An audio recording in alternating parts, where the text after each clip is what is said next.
Enhance your energy guide with Finola. So, here I'm going to walk you through the 12 pages of what I have created for you, which will help you to improve your energy and explain to you the times of day and why we have these energy slumps and why we have these excess energy times.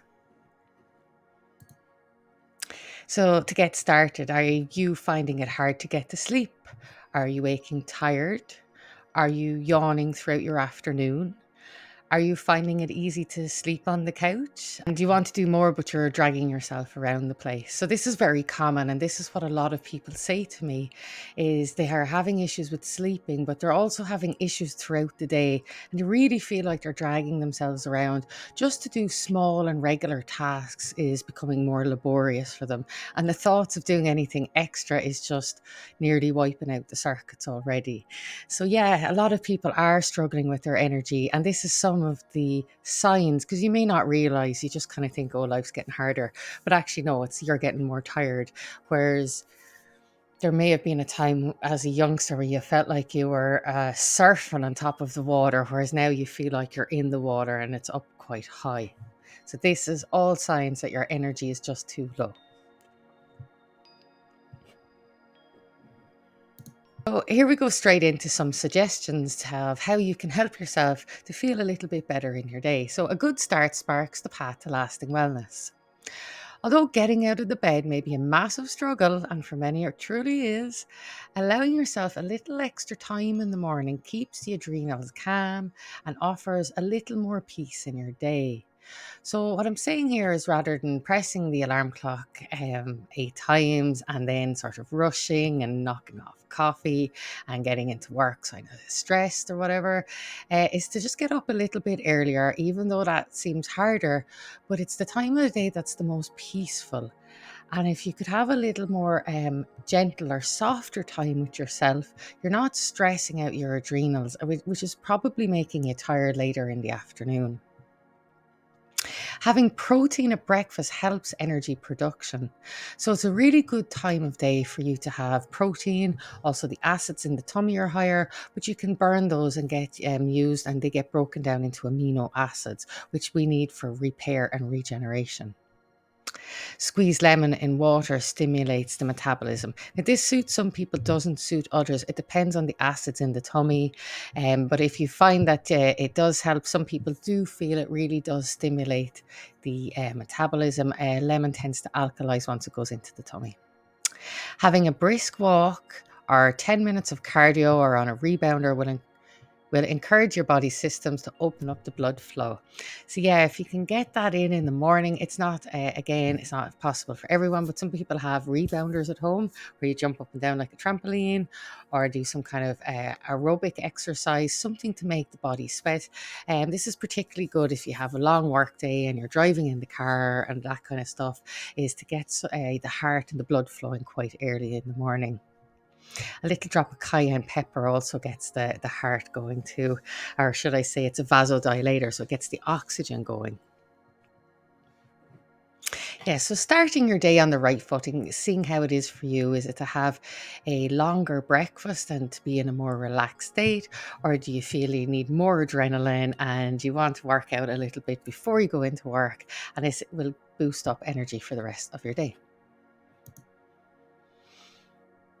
Okay, here I show the body clock. Now, I absolutely love the body clock because it says so much about people that have issues at specific times. Okay, so you might get a particular pain at 4 o'clock, or you just cannot sleep at 4 in the morning, or you come awake at 10 o'clock at night, or you fall asleep at 7. Like, you'll find people have specific times sometimes. Yeah, people often present with a specific time that a problem happens, and this is where you'd look at the body clock. So this comes from the Chinese meridian system, where we have 14 meridians actually in the body, but 12 of them are connected to our organs, say.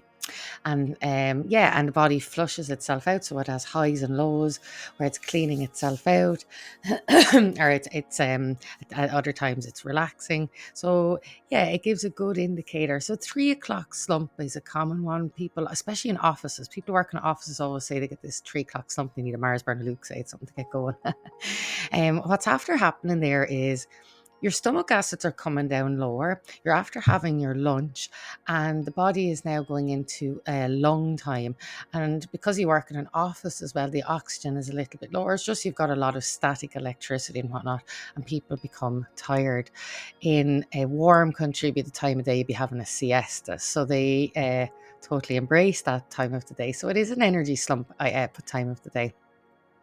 So it is worth looking at your foods. Often, if you're eating a lot of wheat or you're eating sandwiches and rolls every day, it's definitely worth changing up your diet a little. That can often help. And getting some exercise on the lunch break, especially towards the end, can really help to stimulate. Drinking more water and less sugars. Sugars aren't going to help with your slump here either. I know coffee is the big trend, but too much coffee is not the way to be stimulating yourself, because you'll burn out other areas related to our detox systems. Do you notice yourself yawning throughout the afternoon? Are you finding productivity slower in the afternoon? We've always noticed this with trades. But certainly I've worked in offices myself, and you can don't you find the minutes are longer in the morning than the afternoon? You can get way more stuff done anyway in the morning than the afternoons. But I think after 4 o'clock, not much happens in a lot of workplaces. But if you're self employed, it's not so funny anymore, because you want to get as much as you can, because it all depends on your energy and your motivation.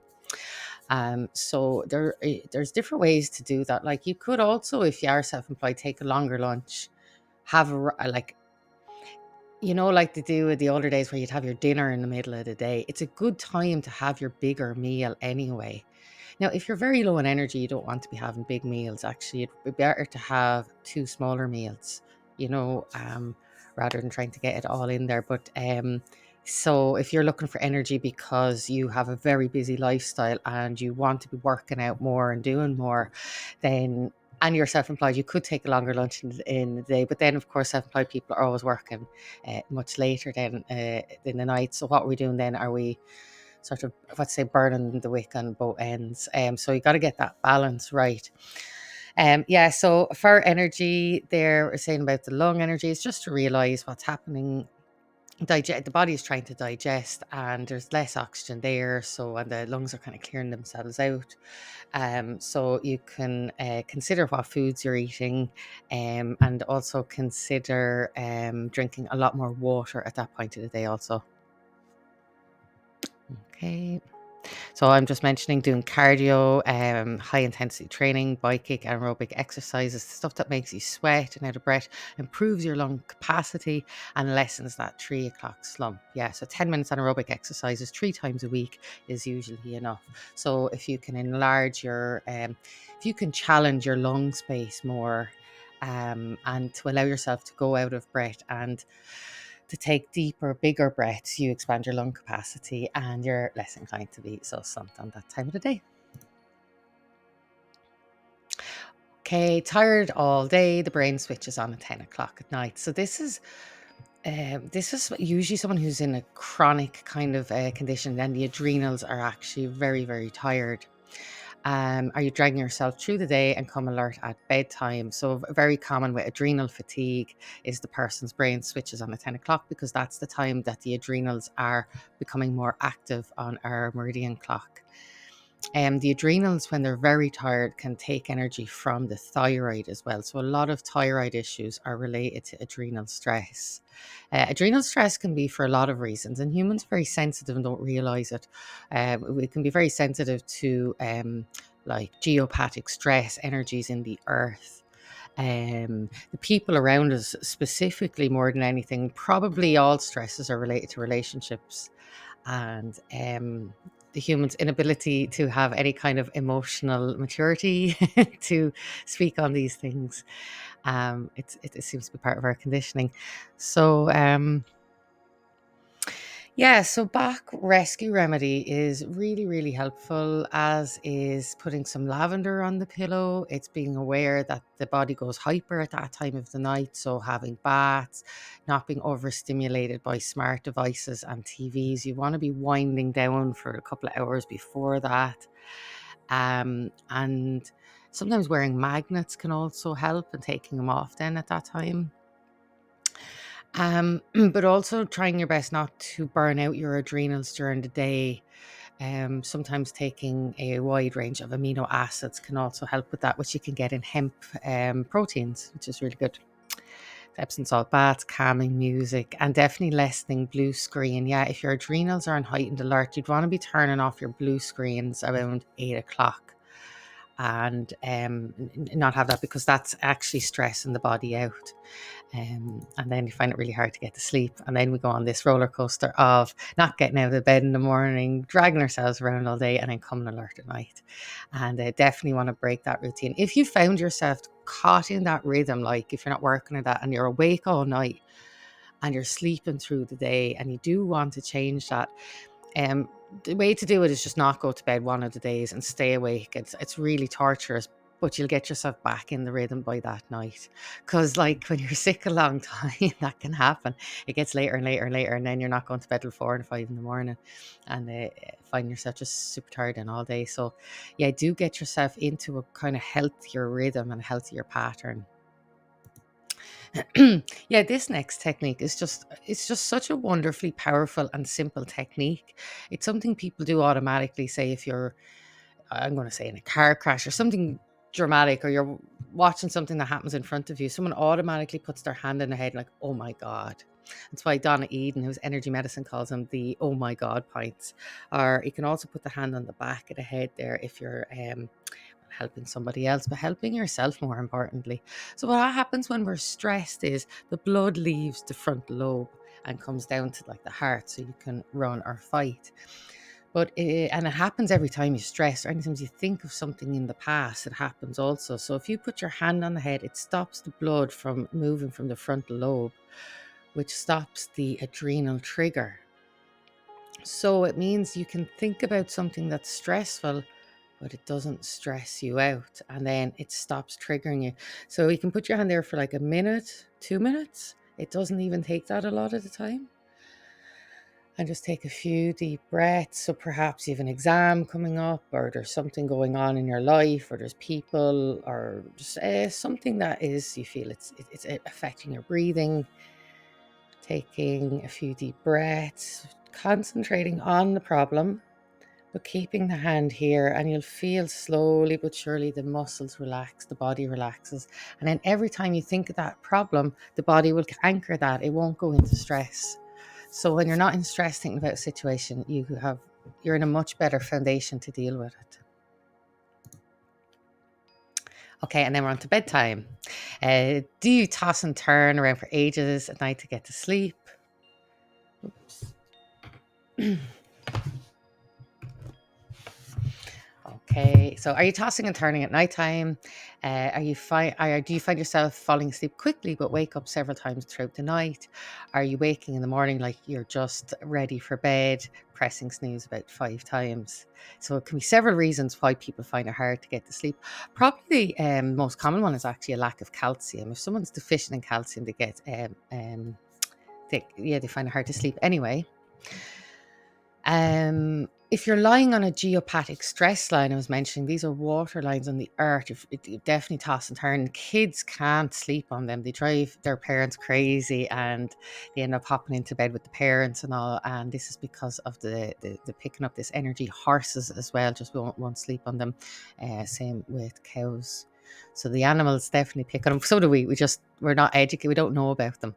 So their energies in the earth, and they cause that issue. So moving your bed is actually such an easy response to this, and you can just try it out. Now people get very stubborn about their room and where their bed is and whatnot. So it's entirely up to you. But if you can and you're willing to, and you're finding yourself tossing and turning, if you move the bed and see how you get on, that can do it, or you get someone to test. They do dowsing rods and they test where the energy lines are. So falling asleep quickly, well, there's no problem with that, but waking up several times throughout the night.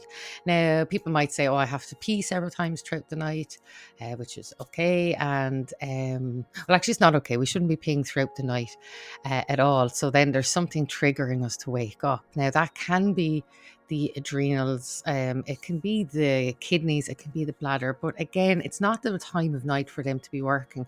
What's working at that time of the night is our liver. Our liver is flushing out.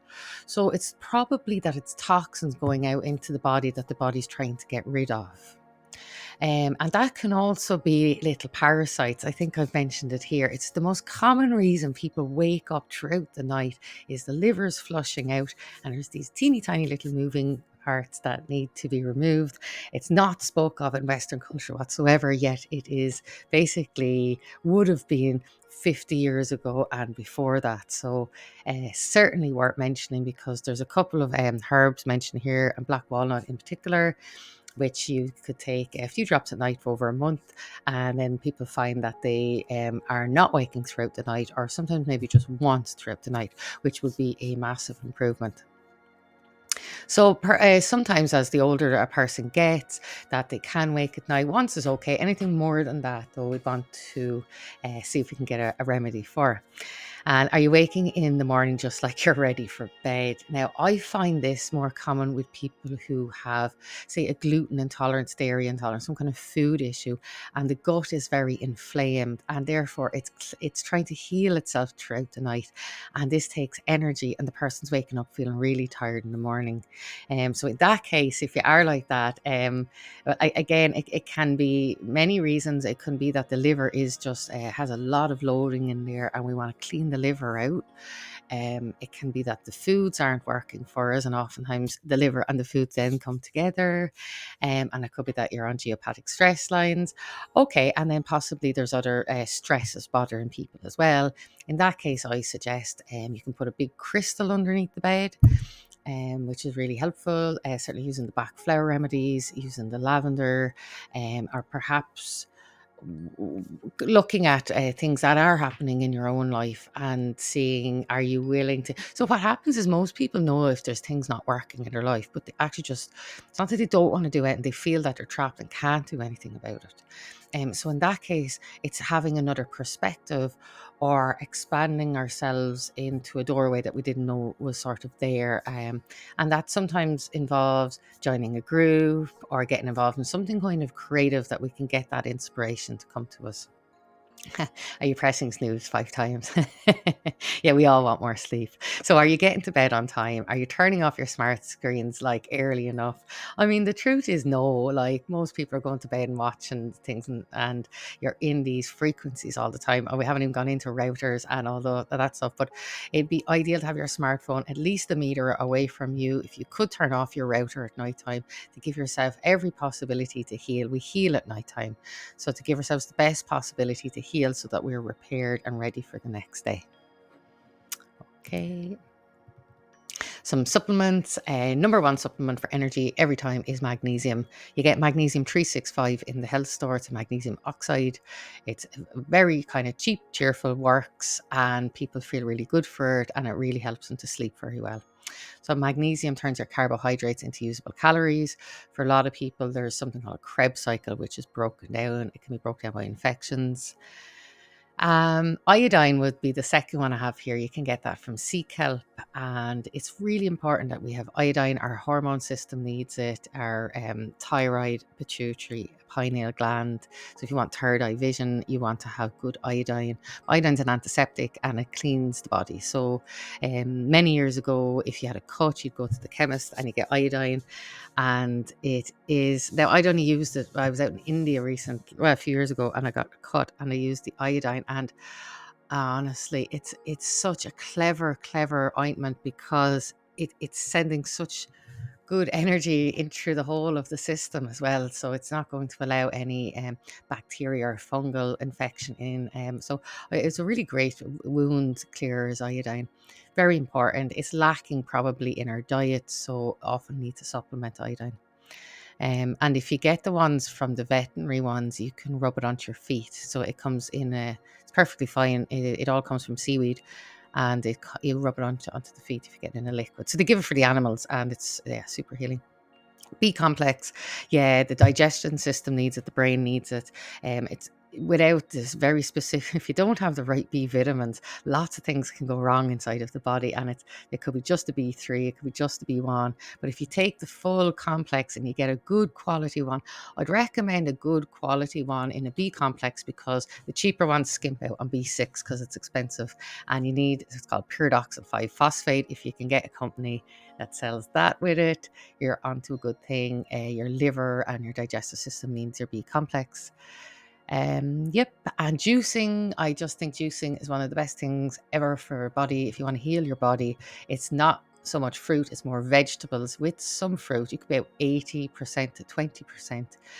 But it fixes like so much in the gut, so much enzymes and everything in the liver, cleans up the whole digestive tract, feeds all the cells in the body. It doesn't need to be broken down very much. It's already broken down. So it's the most kind of like bioavailable food you could possibly put in. It's just pure nutrients. That's the best multivitamin you can give yourself, is juices. So if you walk by a juice bar, like, pay the €5 or pay the €6. It's just worth it for your health. It's sort of a cheap prescription. Food allergies. Yeah, like food allergies really slow people down. They create inflammation all over the body.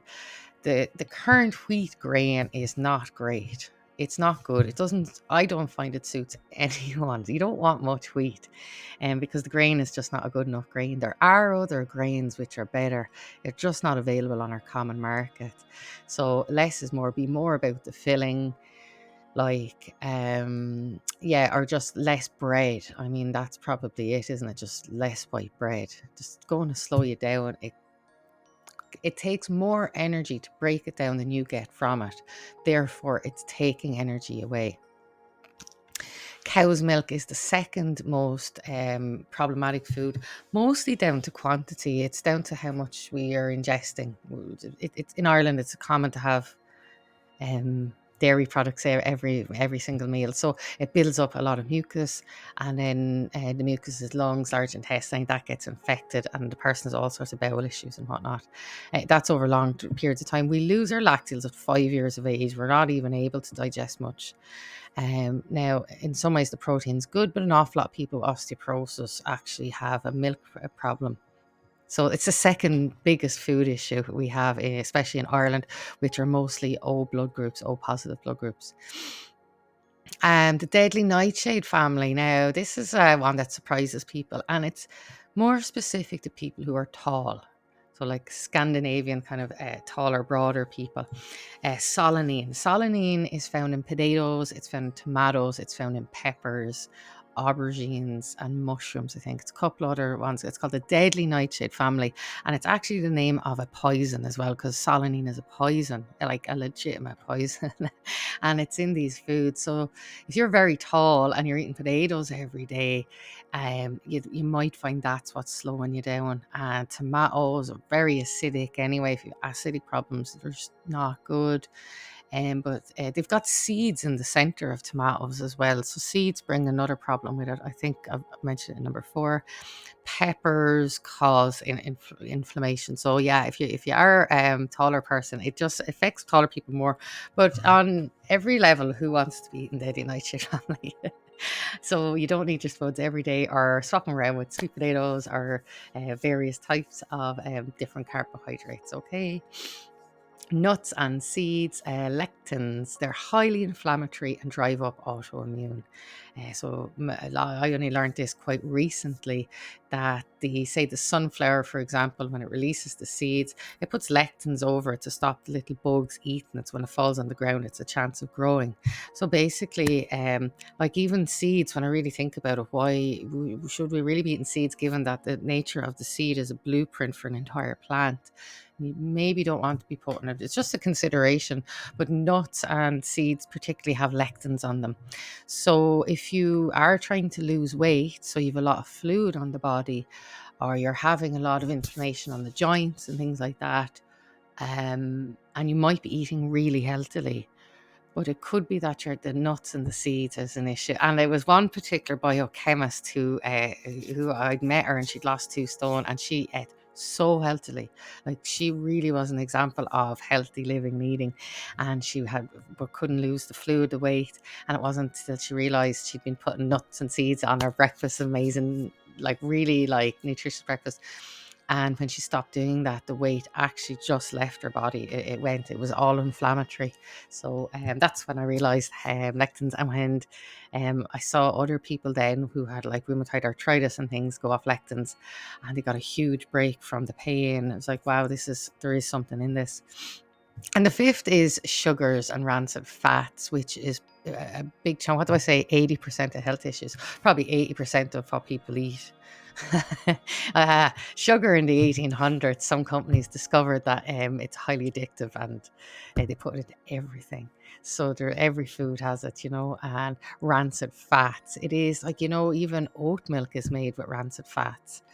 Yeah. So a fat is good for us when it is like basically fresh. So like animal fat is when it's cooked and all is absolutely fine. Butter is good for us. Olive oils and that, they're okay so long as they're not when you cook them, they go rancid. And if they're gone off, they're really bad for us, and they're gone off. They're sitting in your press for too long, or you've any oil-based vitamins too long. You don't want rancid fats. They're just not good for us. But good fats, and which means clean fats or fresh fats, are absolutely fine. We need them to clean out our fat cells. So apparently 1/3 of our diet is supposed to be fats. But if you were dealing with energy issues or digestive issues, taking a good oil on a spoon, or like even primrose oil or something like this, but olive oil on a spoon, absolutely brilliant. And it stops you being hungry, and it gives you great energy, way better energy actually than carbs or proteins. So what else have I got here? Issues with eggs, lettuce, and specific ingredients are usually remedied with worm and fungal herbal detoxes. So when you start to have a whole bunch of food intolerances, and you notice you're very sensitive to foods, yeah, you probably need to have a detox. The body has other components there. Okay, so here I talk about the breathing exercise called a box breath, where we're going to become more conscious in our breath. And this is also about expanding the lungs. You breathe in for 5, you hold it for 5, you breathe out for 5, and you hold for 5. So look, we're here now. We might as well do it. Okay. So it says focused awareness on your breath with some techniques to increase the power of the energy.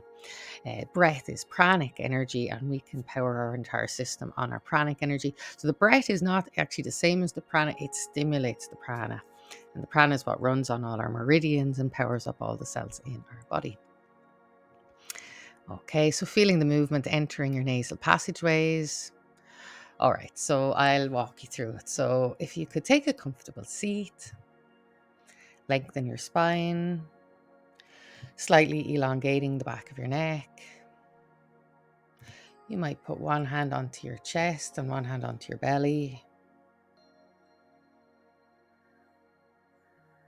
Take a moment to notice your breath.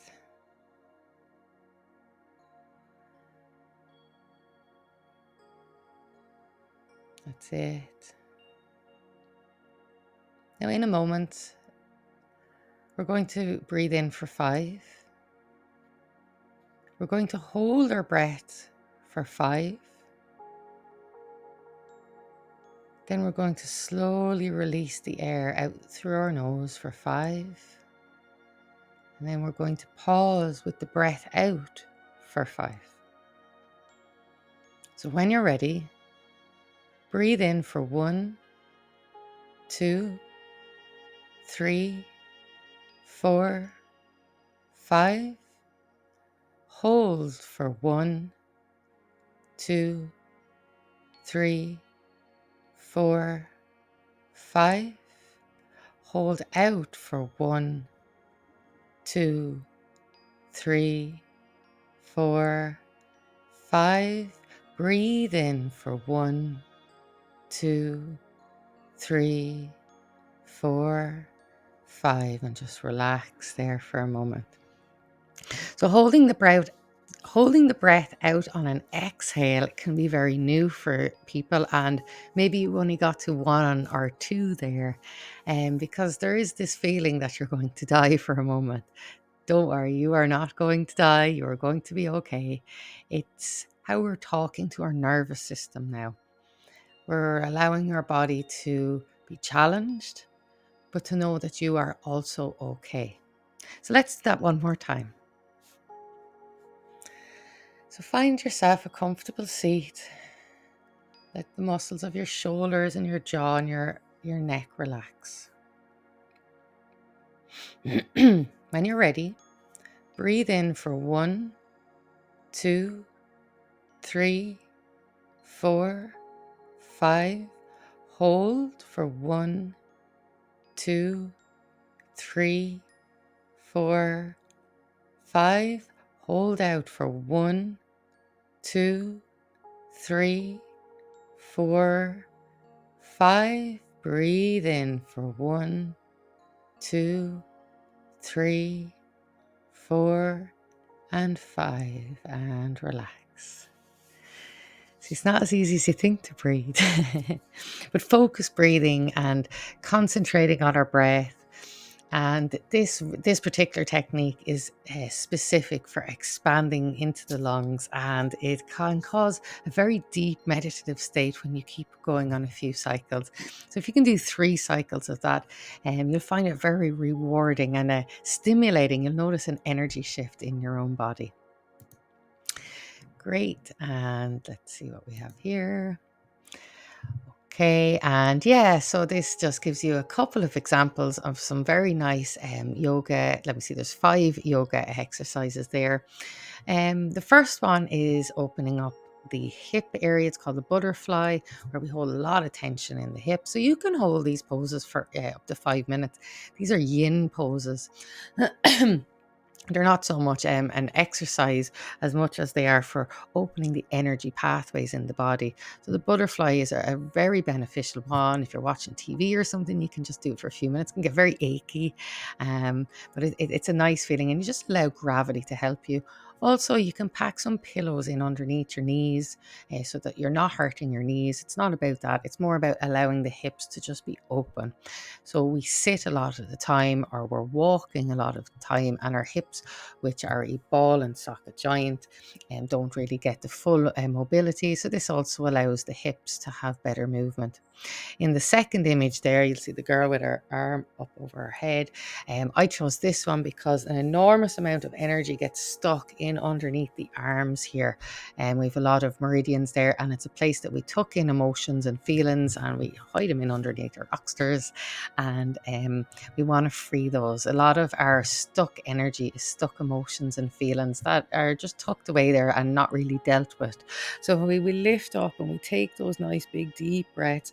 We just let that meridian energy flow. You'll find the emotions flow with it. Again, I'd encourage you to use rescue remedy if you find that there are, we don't always remember or know what it is.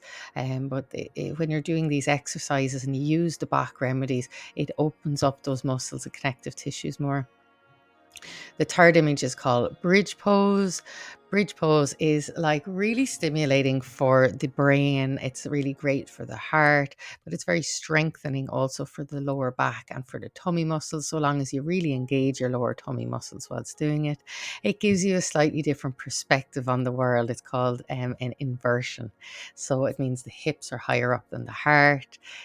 Just creates a different blood flow in the body. And yeah, it's very stimulating and without doing too much effort, and it can just give you a little lift. I love the legs up against the wall. It's also an inversion, and it really, really sends a lot of blood flow now to the main organs of the body. So it's such a good flush, and it's great for the lymphatic system as well. So if you've been on your feet all day and put the legs up against the wall, it's just highly stimulating and super good for the body. And the very last pose there is child's pose. So this is also to remember that you can do some exercises without movement. You can do things that are good for you without always being go go go, which is the adrenal energy. that it is important to remember the pauses in between in life, that it just can't be this constant motion of go, go, go. We have got to regenerate ourselves throughout the day at times. And it's having the empathy and the sympathy with yourself to allow your energies to flux and flow and know when to rest and know when it's time for you to move. Okay. So, just a bit about myself. I have a diploma in systematic kinesiology, anatomy and physiology, and sports massage. Experienced in yoga in many disciplines and many energy healing styles. I've 10 years hands on experience working mechanically on the body using applied kinesiology skills, recommending herbs, supplements, nutrition, which have helped. A lot of people back to health, thankfully. Very compassionate, skilled, and love alternative healing. Absolutely love alternative healing. Love sharing it. Have lots of knowledge to offer and to share. And I really do want to help people specifically with energy.